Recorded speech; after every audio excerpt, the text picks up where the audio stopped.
तो आपके ऊपर जो मेहर हुआ है परमात्मा का, मेहर भरा पंजाब के ऊपर बहुत समय से है, आज से नहीं है।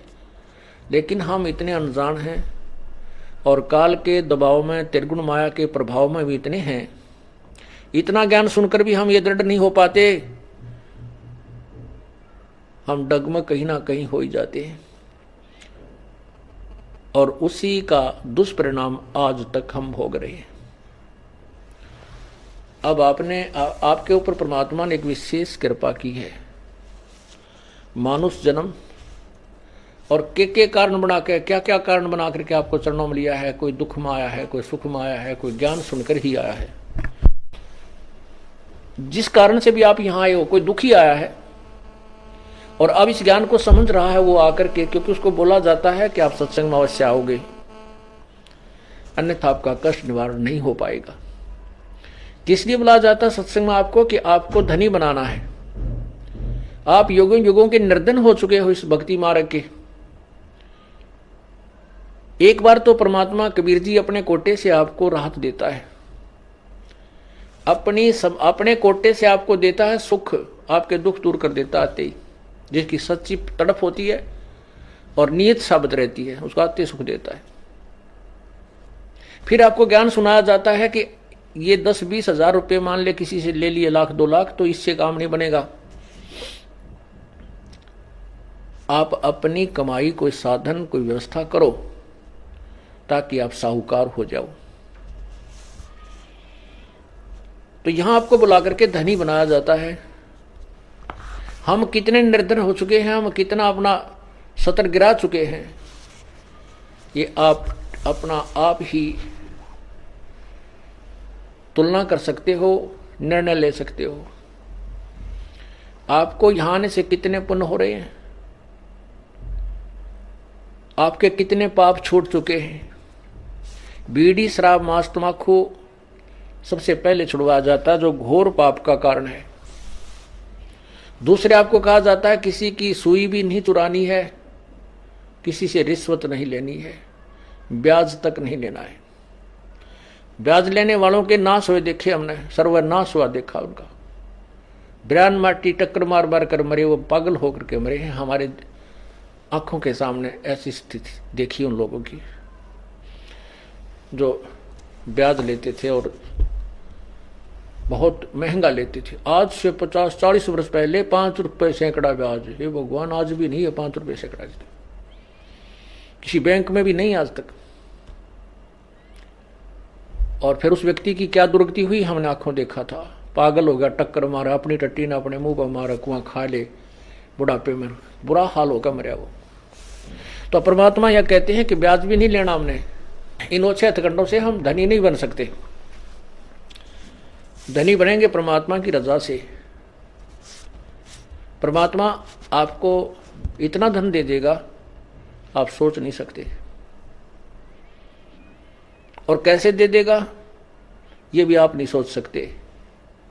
कब देगा? जब आपकी नीत साबित हो जाएगी, आप में कोई दोष नहीं देखेगा, केवल उस परमात्मा से ही आपकी याचना होगी, अन्य किसी देव में आपकी आस्था नहीं रहेगी। फिर आपके घर में बरकत, आपके ऊपर आने वाली आपत्तियों को ऊपर के ऊपर टालना शुरू कर देगा। करेगा कैसे? जब हम पति भर्ता पद पर पहुंच जाएंगे। जिस पति को अपनी पत्नी पर शंका हो जाती है तो वो उनमें फिर प्रेम नहीं रहता। और जो पति भर्ता स्त्री है, उसका पति अपने सामर्थ्य के अनुसार उसकी पूरी सुरक्षा करता है, पूरी सुविधाएं देने की चेष्टा करता है। ठीक इसी प्रकार हम आत्माएं, ठीक इसी प्रकार हम सभी आत्माएं उस एक ही परमात्मा की हैं। वो हमारा पति है, सबका मालिक है। पति मीन मालिक, स्वामी, वो हमारा पति है। और हम जब तक उसमें पति भर्ता की तरह आस्था नहीं बनाएंगे तब तक वो हमारी मदद, हमारी सहायता नहीं पूरी नहीं करेगा। जब हम पतिव्रता की तरह उसके एक पतिव्रता का अर्थ है कि जैसे अपने पति के अतिरिक्त किसी भी परपुरुष में आस्था ना हो, चाहे कोई कितना ही खूबसूरत हो, कितना ही धनी हो, चाहे वो कितना ही चटक मटक हो, हमारे मन में दोष नहीं आना चाहिए। और एक अपने पति पर हमने श्रद्धा रखनी चाहिए, उसमें आस्था रखनी चाहिए, तो हम पतिव्रता। पतिव्रता का अर्थ ये भी नहीं होता कि पति के अतिरिक्त सबका अनादर करे। किसी का अनादर नहीं करना। जैसे जेठ जेठानी घर में होते हैं, जेठ है, जेठानी है, देवर देवरानी है, ननंद है छोटी बड़ी, सास ससुर हैं, इन सबको यथोचित सत्कार देना पतिव्रता का प्रथम कर्तव्य है। लेकिन जो समर्पण अपने पति में होता है वो किसी में नहीं हो सकता, नहीं होना चाहिए, तो हम पतिव्रता हैं। तो उस ऐसे ही जब हम कबीर परमेश्वर के चरणों में आते हैं, हमें ज्ञान होता है, तो हम अपने परमेश्वर के अतिरिक्त किसी के से अपनी मनोकामना पूर्ण की तरफ सपने में भी नहीं सोचेंगे, तो हम पतिव्रता है। ठीक है, हमारे कोई जैसे ब्रह्मा विष्णु महेश देवता ऋषिजन संतजन कोई भी हैं, आदरणीय हैं, लेकिन पूजनीय नहीं है। जैसे पतिव्रता को अपना पति पूज्य होता है, उसी से को समर्पण करती है, तो वो समर्पण वो किसी को नहीं कर सकती, लेकिन आदर सबका करती है, वो आदरणीय है। इस भाव से जब हम प्रभु के चरणों में लगेंगे, तब परमात्मा हमारी सभी मनोकामनाएं पूर्ण करेगा, अन्यथा नहीं करेगा। जैसे परमात्मा क्या बताते हैं,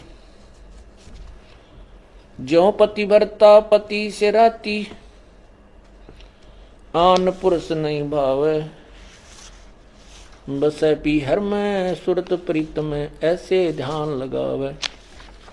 उसके विषय में क्या बताते हैं कि जो जैसे जब पतिव्रता जमी पर और जो जो रख है धर है पाओ, और समर्थ झाड़ू देत है कदे ना काटा लग जावे। परमात्मा आपकी कैसे मदद करेगा कबीर भगवान? जब हम पतिव्रता हो जाएंगे इसके प्रति, किसी भी देवता से, किसी इष्ट से, किसी भी भूत प्रेत से या कोई झाड़े लानियों से हमारी कोई लिंक नहीं रहेगा, बिल्कुल सोचा नहीं सपने में। और फिर इस समर्थ के सहारे हम लगेंगे, तब ये हमें कितने सुख देगा। जब जो पतिव्रता जमी पर जो जो धर है पाँव, समर्थ झाड़ू देत है ना काटा लग जावे। जैसे पतिव्रता स्त्री कहते पानी को चलेगी पानी भरने के लिए, अर्थात अपने जीवन रूपी सफर में वो चलती है आत्मा, जो केवल एक इष्ट पूर्ण परमात्मा कबीर जी पर आश्रित है। उसके जीवन रूपी सफर में, जीवन रूपी रास्ते यात्रा में, यात्रा के मार्ग में वो परमात्मा समर्थ भगवान कबीर परमात्मा ऐसे झाड़ू देता है। झाड़ू मीन हमारे आने वाले जीवन में जो संकट हो, पाप कर्म रूपी कांटों को वो साफ करता रहता है कि कहीं मेरी आत्मा को पीड़ा ना लगे। अगर आप ये वीडियो YouTube पर देख रहे हैं तो हमारे चैनल को सब्सक्राइब करें और बेल आइकन को दबाना ना भूलें। अगर आप Facebook पर ये वीडियो देख रहे हैं तो हमारे पेज को लाइक करें।